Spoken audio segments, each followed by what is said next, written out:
మన రాష్ట్రంలో ముఖ్యంగా ప్రకాశం జిల్లాలో జరిగిన హత్య, అది ఆధిపత్యం వలన జరిగిందా? లేకపోతే ఒకే పార్టీలో వాళ్ళు ఆధిపత్యం కోసం చేశారా అనేది ప్రభుత్వం తేల్చాలి.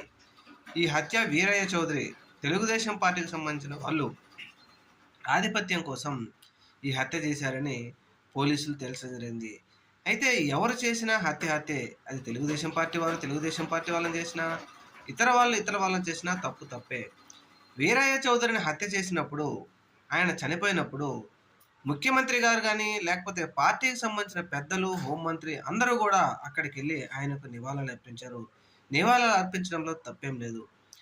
ఇక్కడ విషయం ఇప్పుడు చర్చ జరుగుతున్నది ఏంటి అంటే, మరి వీరయ్య చౌదరి దగ్గరికెళ్ళిన ముఖ్యమంత్రి గానీ, లేకపోతే హోంమంత్రి గానీ, ఉప ముఖ్యమంత్రి గారు గానీ, పిఠాపురం నియోజకవర్గం మల్లం గ్రామంలో దళితులను గ్రామ బహిష్కరణ చేస్తే కనీసం వారి దగ్గరకు వెళ్ళకపోగా ఫోన్లో పరామర్శించడం కానీ ఇలాంటివి జరగకుండా చూస్తామని కానీ ముఖ్యమంత్రి గారు కానీ లేకపోతే హోమ్ మినిస్టర్ గారు కానీ ఉప ముఖ్యమంత్రి గారు కానీ లేకపోతే లోకల్లో ఉన్న నాయకులు కానీ ఎవరు కూడా దీనిని పట్టించుకోకపోవడం, అసలు ఈ విషయం ఇక్కడ జరగలేదు అనే విధంగా వీళ్ళు ప్రవర్తించడంతో ఇప్పుడు సర్వత్రా ఆసక్తి నెలకొంది.